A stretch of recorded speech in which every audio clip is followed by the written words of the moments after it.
Right,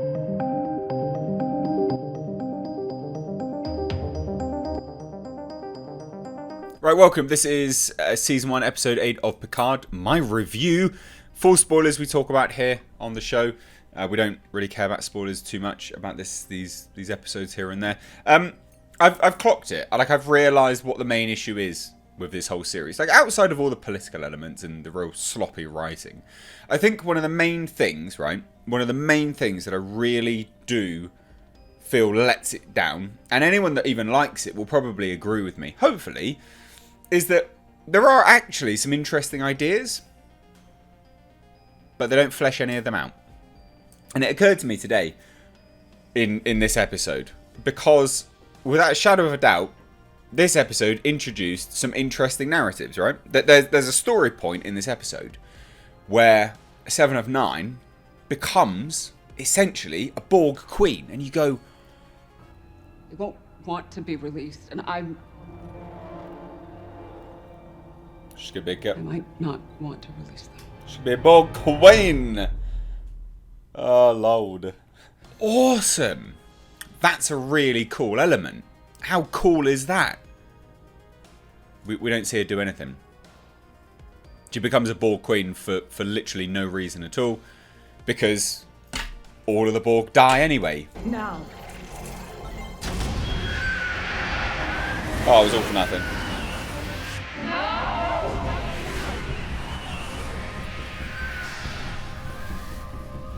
So what was the point in... Oh my god. So all the Borg die. She becomes a Borg queen. All the Borg die. She relinquishes herself from being the Borg queen. We don't see her even be a Borg queen. I mean, what a waste. This is the problem. This show is a waste. That, to me, just revealed it instantly. I was like, that's so cool. No, you didn't. Okay, you didn't do anything with it? Right, alright then. And even then, right? So, we now know how Borg cubes repair themselves.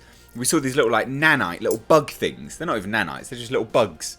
Little robotic bugs walking around healing the ship. And I was like, that's cool. I actually really like that.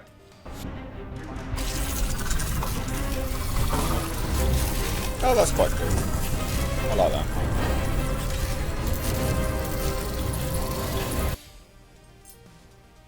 But all the Borg are dead.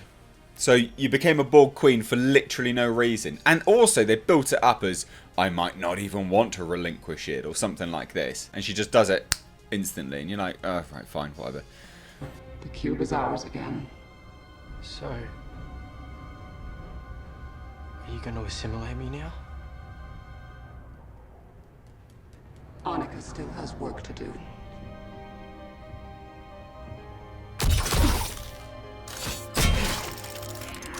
Oh, well, that was anticlimactic. It's just completely redundant. Anyway, right, what happens in this episode? Like a whole lot of nothing. And again, it's this one step forward, two steps back scenario with this series. Because they choose... It's amazing. Like, nothing happens, but they have all these really cool ideas. But nothing happens.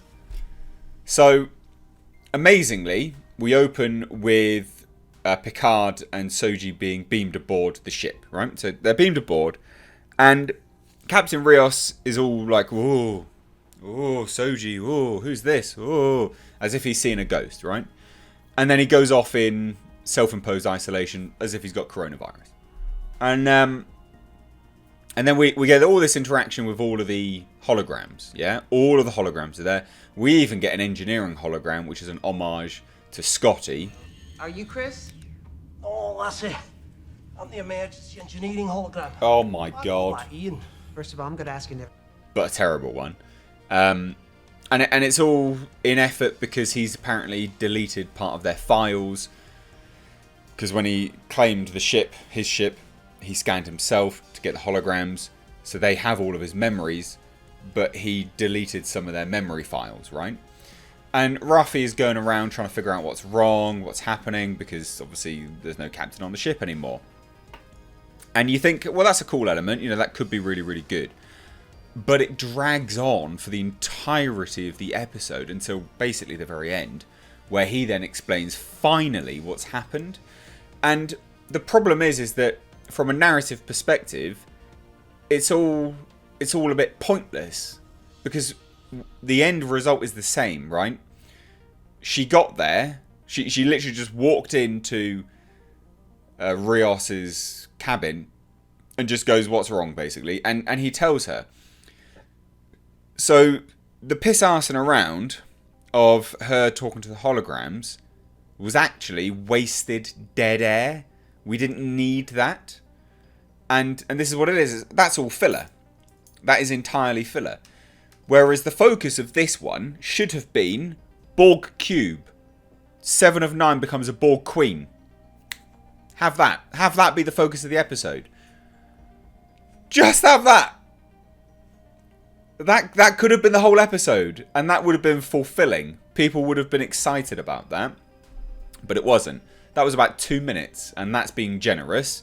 The rest of it was Rios moping around, of which we didn't really even see, kind of. And Raffi talking to holograms. And then we figure out... Oh my god. Oh, dear lord. Right, Jurati has murdered Maddox, right? We know that. And tried to kill herself, right? And obviously has a tracker and stuff like this. And when Picard comes aboard, Raffi and the EMH are talking about it all. And he's like, "Oh, is this fact or theory?" Agnes Jurati had a tracking isotope in her blood. She's a Romulan spy. Fact or theory? All the truth, though. So saying fact or theory don't make sense, bitch. Who is Tal Shiar agent? Yeah, but she Maybe is. You didn't know about the Viridium until you picked up the tale. Maybe.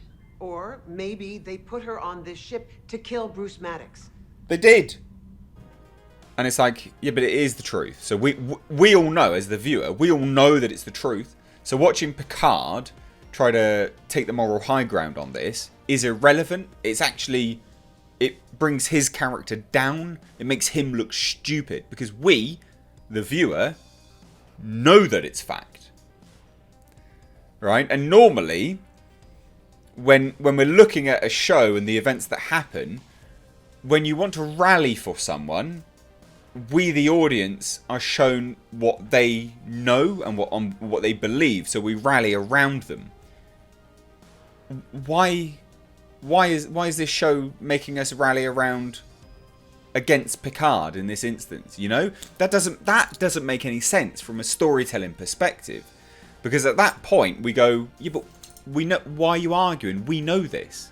You're full of shit, Picard. And it's almost like they want us, the audience, to belittle Picard, because that's the whole show is basically putting down Picard, and it's almost like they want to get the audience on board doing it as well, which is again baffling.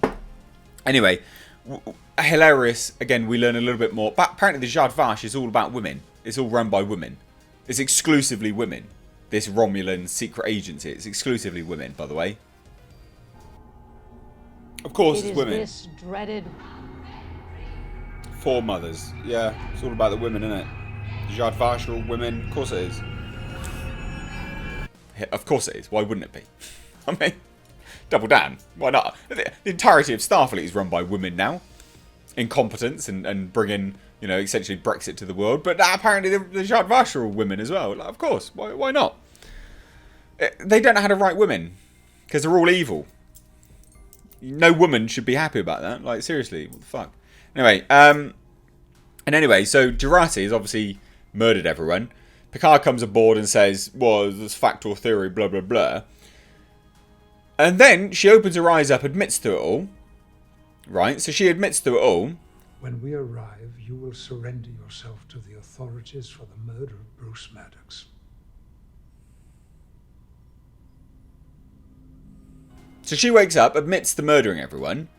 And then the next time we see her, she's left unsupervised with the synthetic. The synthetic life form, Soji, that she has apparently gone full apocalypto on. Wanting to murder everyone over synthetics. Every night? Why have you released her? You sleep every night. What the fuck? Commodore O ordered you to kill me too.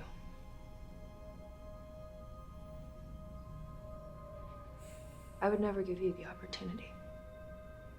Now that I've met you, I would never take it. Never. Ever again.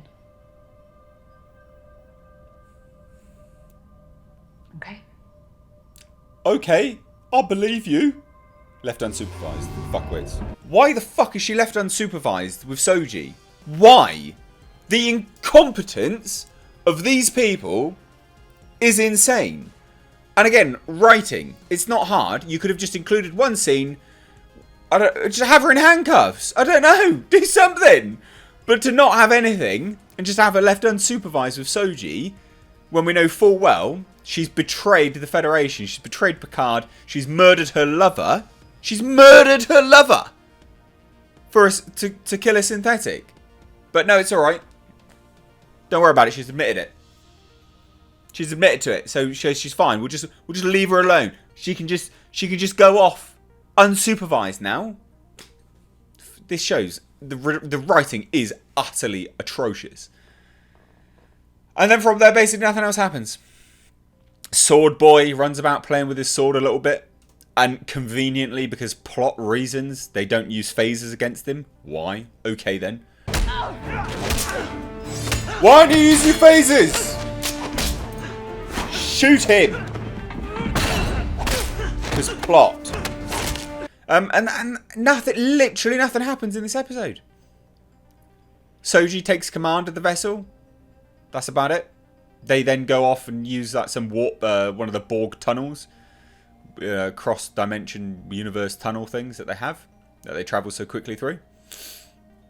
And that's it. And it's left, I presume it's left with 7 of 9 in control of the Borg cube because it's fully repaired. That's it.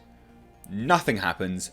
We learn that Rios is all in a mope because the captain of his old ship murdered synthetic life forms, and now they're going off to the home world. There's also an homage. There's basically some commentary on Brexit in this episode, which is very, very forced. I'll include it. I'll include it at the end in my little round clip thing that I always do. Anyway, love to hear your thoughts. If there's anything poignant and comical, like I always do, I'll leave it at the end because I record myself watching these and my instant reactions. Love to hear your thoughts. Let me know down below. If you're new here, do hit subscribe. I've been Mr. H. Take care. It's not cool. Stop doing it. Stop including it. No one likes that. Super lame. She raped you. Mind rape. The ban itself was a betrayal. Oh, the Zhat Vash, they set the trap. But we could merely have sidestepped it. Instead, we gave way to fear. Brexit. Optimism. And the... Optimism! Oh, Picard! Oh, bad camera. Oh my god.